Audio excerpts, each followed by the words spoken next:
सुप्रभात सज्जन श्रोते हो. आजच्या निरूपणाचं शीर्षक आहे मर्यादा पुरुषोत्तम.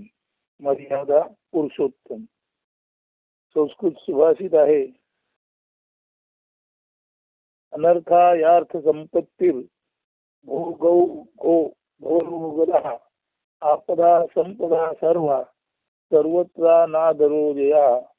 अनर्था यार्थ संपत्तीर भोगौ घो अनर्था यार्थ संपत्तीर भोगौ घो भवरोगदः आपदा संपदा सर्वा सर्वत्र नादरो जया.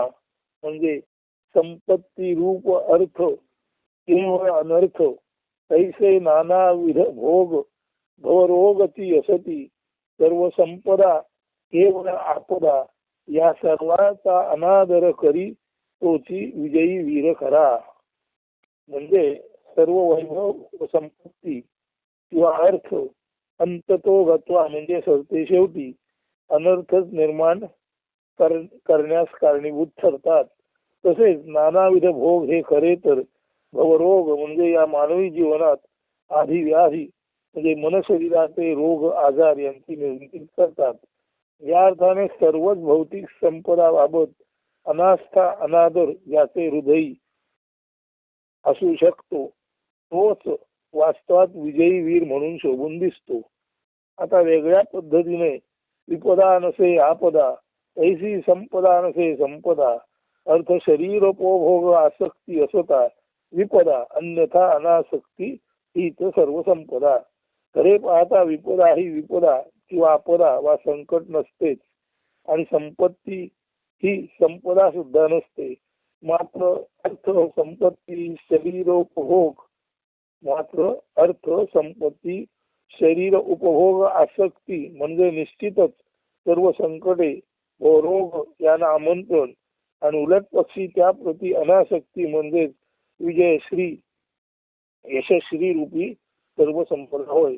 सांगायचा मुद्दा असा की अर्थ म्हणजे पैसा संपत्ती मालमत्ता वेगवेगळे विषयोपभोग त्यांचे रागी असताना त्यांना नाही संपदा आणि नाही आपदा किंवा विपत्ती संकट यापैकी काहीही संबोधण्याची गरज असत. जेव्हा भोग लालसा निर्माण होऊन त्या दिशेने मानव प्रवृत्त होतो तेव्हाच आसक्ती योगाने संपत्ती व उपभोग यांचे विपदा किंवा संकट रूप दिसून येते. मात्र अनासक्ती निरपेक्ष निवृत्ती जेथे जेथे असते तेथे संपत्ती शरीरोपभोग यांच्याशी सलगी नसल्याने त्यांना संकट म्हणून समजण्याची आवश्यकता पडत नाही. म्हणजेच अनासक्ती हीच संपदा व आसक्ती हीच आपदा किंवा विपदा. वस्तू वस्तूच्या जागी केवळ असताना संपत्ती संपत्तीच्या जागी शरीर शरीराच्या जागी असताना काहीच संपदा वा विपदा निर्माण होण्याचा प्रश्न नाही. मात्र उपभोग वृत्ती चाळवली व तदनुसार अतिरेकी वर्तन झाले तर संपत्ती व शरीर सुख केवळ दुःखाची आवर्तनेच निर्माण करतात. संयमित मर्यादित शरीर धारणा व जीवन धारणे पुरता अर्थ कामभोग शास्त्रसंमत आहेच आहे. मात्र त्याला अतिरेक करता येत नसेल त्याच्यासाठी संपत्ती शरीरोपभोग किंवा कामवासना निश्चितच भयावह विनाशकारी असतात. मात्र जो इच्छेचे रूपांतर जो मानवी मर्यादित इच्छेचे रूपांतर आसक्ती किंवा अनावर मोहात होऊ देत नाही आणि केवळ उदासीन वृत्तीने जीवन धारणा होण्या इतपतच संपत्ती वा उपभोग यांचा न्याय्य पद्धतीने स्वीकार करतो तो निश्चितच अनासक्त व शास्त्रसंमत मर्यादेत वागणारा कर्तव्य तत्पर उदासीन वृत्तीचा असल्या कारणाने तो निश्चितच विजयश्री प्राप्त असलेला आणि खऱ्या अर्थाने यशस्वी म्हणून या पृथ्वीवर ललामभूत होऊन उरलेला श्रीरामासारखा मर्यादा पुरुषोत्तम असू शकतो.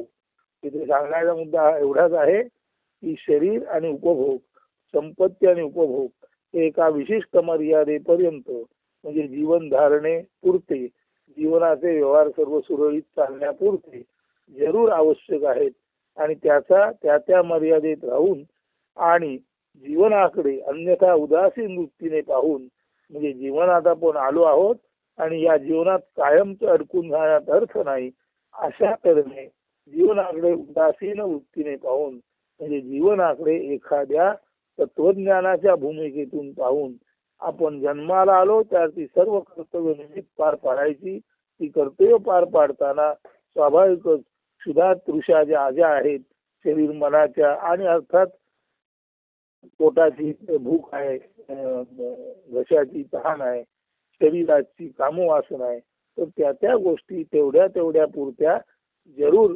उपभोगायच्या.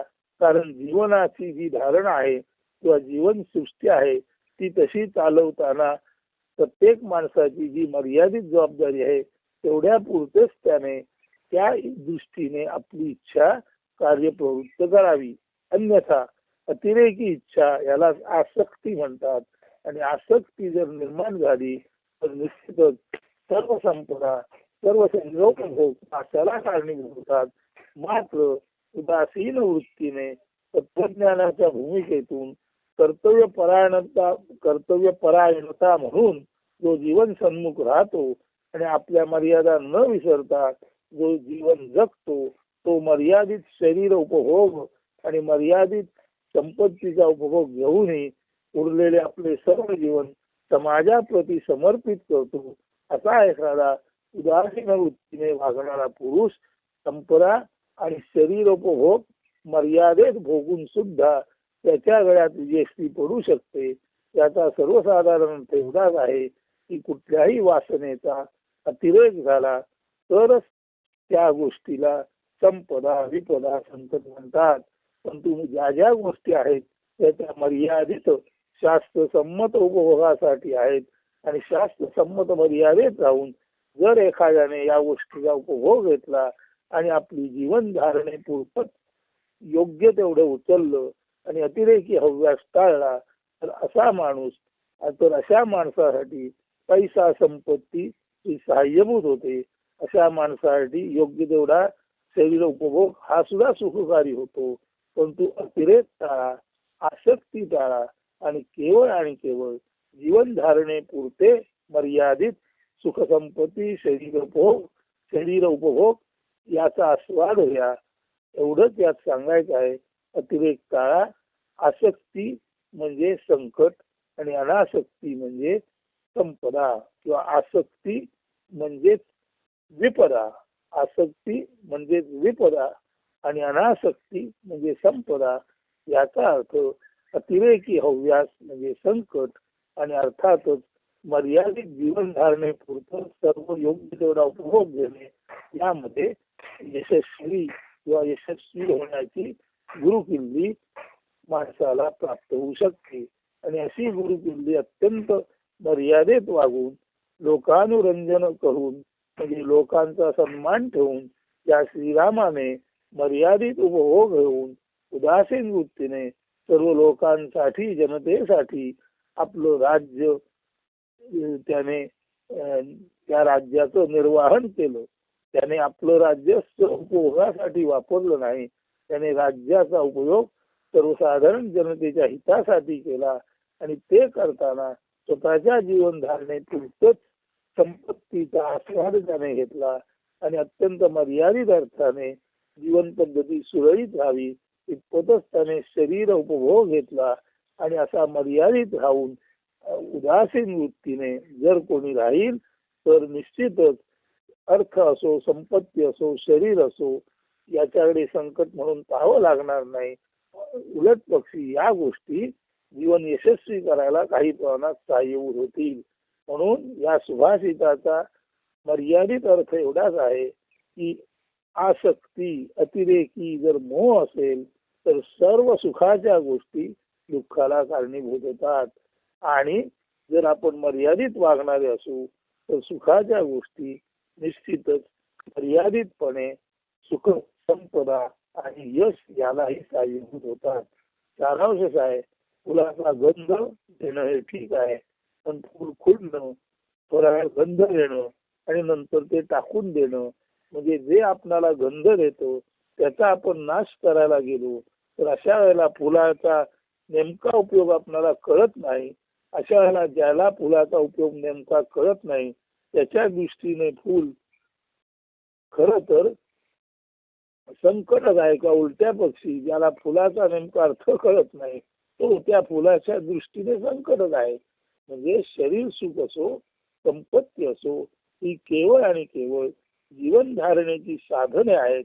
साधनांना साधनानिकतच वापरा, त्यांना आपल्या डोक्यावर चढवून ठेवू नका. साधनांच्या आहारी जाऊ नका, पैशाच्या संपत्तीच्या आहारी जाऊ नका, विषयोपभोगाच्या आहारी जाऊ नका. एवढंच खऱ्या अर्थाने या सुभाषितातून सुचवायचं आहे.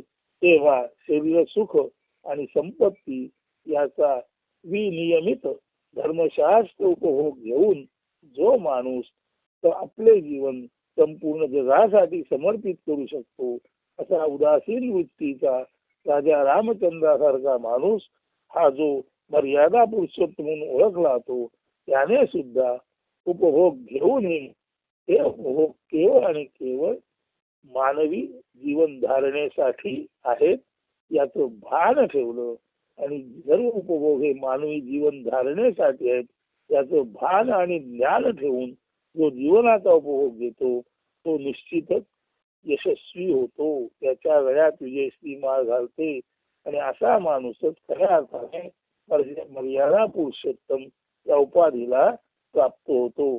तेव्हा या सुभाषितातील नेमकेपण आपण समजून घ्यावे यासाठी हे संपूर्ण विस्ताराने विवरण केलेलं आहे.